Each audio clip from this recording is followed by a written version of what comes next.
ভাদ্র মাস মানেই প্রচণ্ড গরমের উত্তপ্ত মাস। তাই ছাগলগুলোকে আর নদীর পাড়ে না নিয়ে আমরা একটা চিন্তা করলাম যে ছাগলগুলোকে বাড়িতেই কিছু কচি পাতা, কিছু ঘাস লতা পাতা কেটে দিই। আজকে অনেক রৌদ্র পড়েছে, তাই আমরা ছাগলগুলোকে কচি পাতা জঙ্গল থেকে কেটে দিছি। তো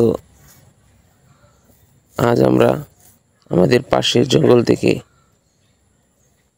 গিয়েছিলাম ছাগলের জন্য কিছু হেওড়া পাতা, কিছু কচি লতা পাতা কেটে আনতে।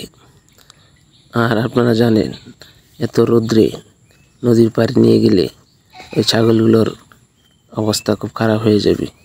আর ওদেরকে বিকাল পাড়ে নিয়ে যাওয়ার একটা চিন্তা আছে। তো আমরা এই জন্য এগুলোকে কিছু পাতা কেটে দিয়েছি।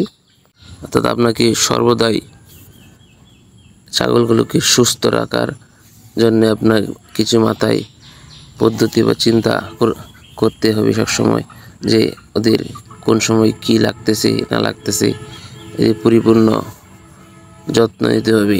মা ছাগল এগুলো প্রচণ্ড পরিমাণে প্রোটিন জাতীয় খাবার খাওয়াতে হবে। কচি লতা পাতা বিশেষ করে ওদেরকে দিকে পার বা অন্যান্য জায়গায় চরণভূমিতে আপনারা ওইখানে খাওয়াবেন, কারণ বাচ্চারা পরিপূর্ণ যাতে দুধ পায় ওদের মার কাছ থেকে, তাহলে সবল হবে বাচ্চাগুলা, মজবুত এবং শক্তিশালী হবে।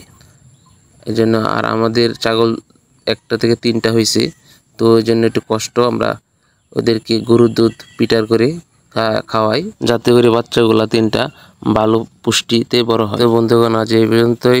নতুন হলে অবশ্যই সাবস্ক্রাইব করুন, শেয়ার করে পাশে থাকবেন। আসসালামু আলাইকুম।